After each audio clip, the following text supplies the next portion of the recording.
दोस्तों, आज हम बात करेंगे एक ऐसे शख्स की जिसकी कहानी सुनकर आपके रोंगटे खड़े हो जाएंगे।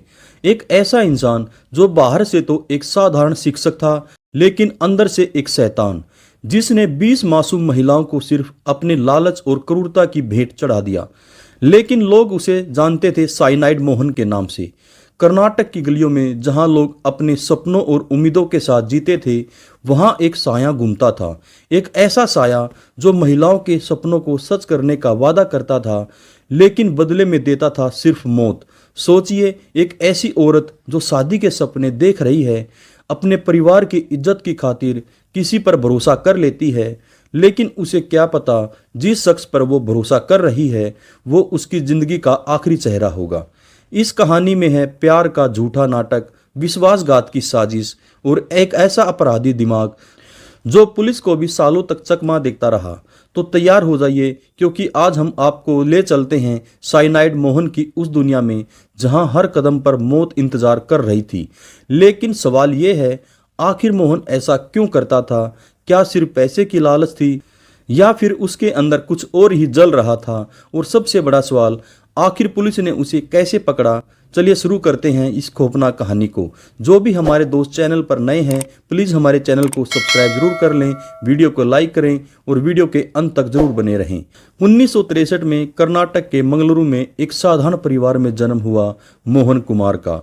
बचपन से ही मोहन कुछ अलग था। बाहर से शांत था, लेकिन अंदर से एक अजीब सी बेचैनी। स्कूल में पढ़ाई में ठीक ठाक, लेकिन उसकी आंखों में हमेशा कुछ न कुछ चलता रहता था। लोग कहते थे मोहन बहुत समझदार है, लेकिन कोई नहीं जानता था उसकी समझदारी एक दिन इतनी खतरनाक साबित होगी। मोहन ने शिक्षक की नौकरी पकड़ ली। स्कूल में बच्चे उसे पसंद करते थे। वो हंसमुख था, बातें करने में माहिर, लेकिन उसकी जिंदगी में एक अंधेरा था जो धीरे धीरे बाहर आने वाला था।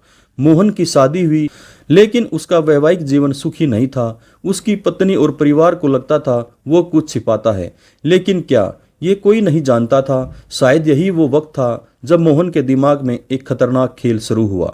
2003 में मोहन ने अपना पहला शिकार चुना। उसका टारगेट थी ऐसी औरतें जो शादी के लिए तरस रही थी। कर्नाटक के छोटे छोटे शहरों में जहां सामाजिक दबाव के कारण औरतों की शादी की उम्र निकलने का डर सताता था, मोहन ने अपने जाल को बिछाना शुरू किया। लेकिन मोहन का तरीका इतना चालाक था कि कोई उसे शक की नज़र से नहीं देखता था। वो खुद को भी वन विभाग का कर्मचारी बताता, कभी कोई बड़ा बिजनेसमैन।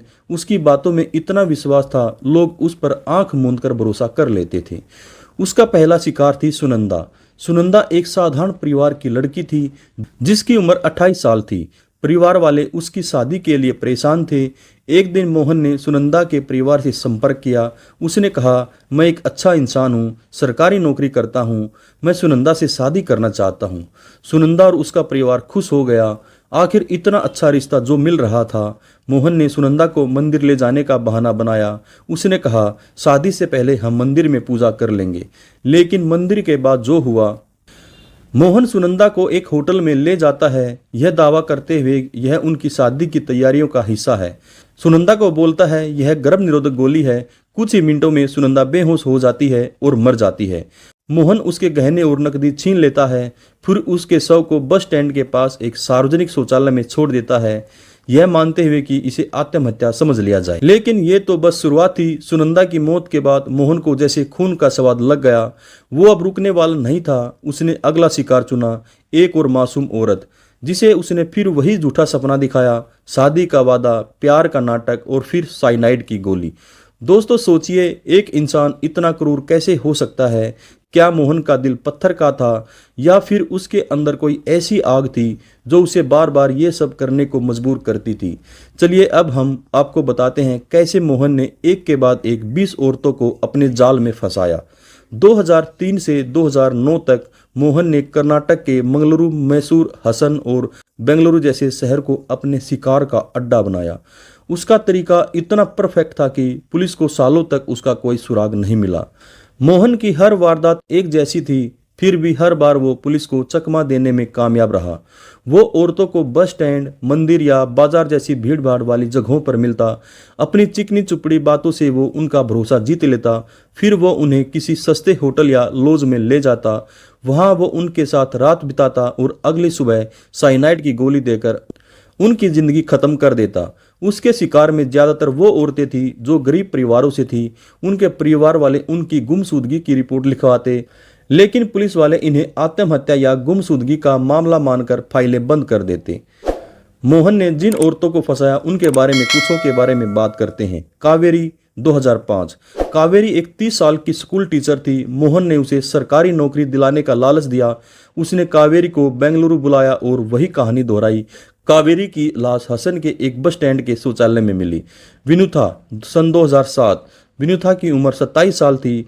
मोहन ने उसे शादी का झांसा दिया और मैसूर में उसकी हत्या की। उसकी लाश को उसने एक सुनसान जगह पर फेंक दिया। पुष्पा सन 2008।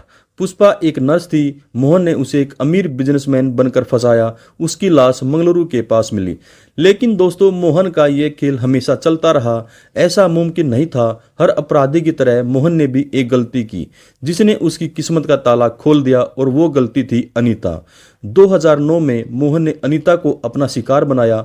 अनीता एक साधारण परिवार की लड़की थी जिसकी उम्र 29 साल थी। मोहन ने उससे शादी का वादा किया और हमेशा की तरह उसे होटल ले गया। उसने अनीता को साइनाइड की गोली दी और उसकी लाश को बस स्टैंड के पीछे छोड़ दिया। लेकिन इस बार मोहन ने एक फोन नंबर का इस्तेमाल किया जो पुलिस के रडार पर आ गया।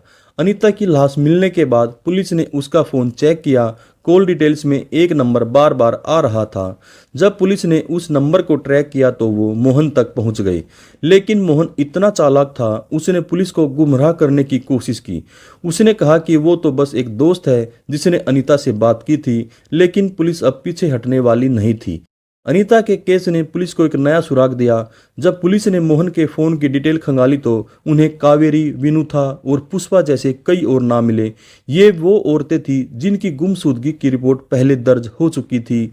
पुलिस ने मोहन के घर की तलाशी ली। वहां से उन्हें कई औरतों के गहने, फोन और कुछ कागजात मिले। जब पुलिस ने इन गहनों को पीड़िता के परिवार वालों को दिखाया तो उन्होंने तुरंत इन्हें पहचान लिया। लेकिन मोहन इतनी आसानी से हार मानने वाला नहीं था। पूछताछ में उसने कहा कि वो सिर्फ औरतों से दोस्ती करता था और उसे उनकी मौत के बारे में कुछ नहीं पता।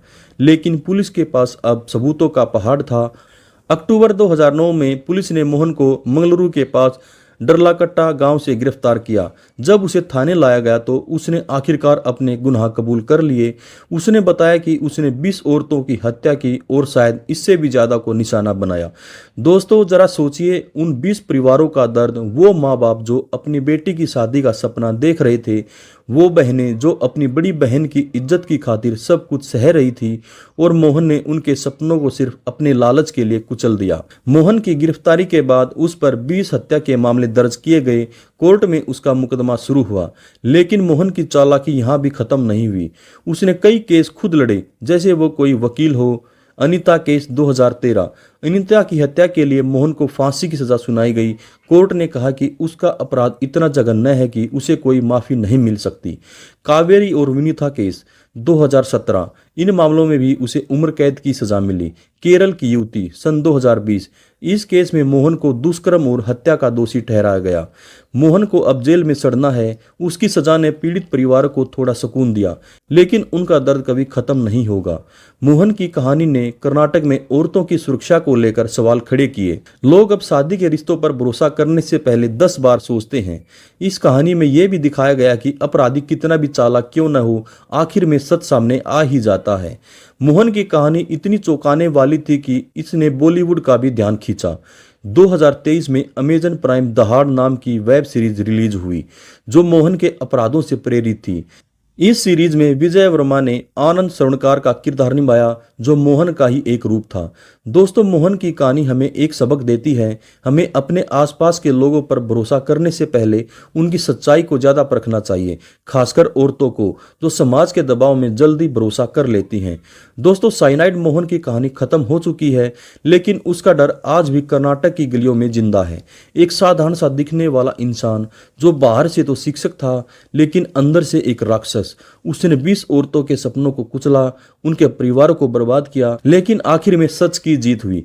लेकिन सवाल यह है, क्या मोहन जैसे लोग आज भी हमारे बीच हैं?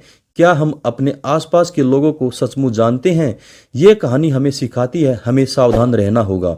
अपने और अपने चाहने वालों की सुरक्षा के लिए हमेशा अलर्ट रहना चाहिए।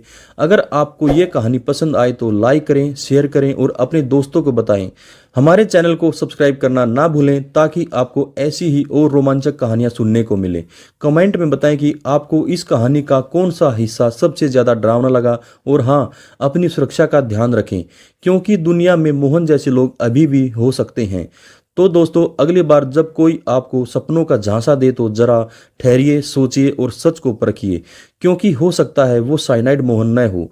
लेकिन सावधानी में समझदारी है। मिलते हैं अगली कहानी के साथ। नमस्कार, धन्यवाद, जय हिंद, जय भारत।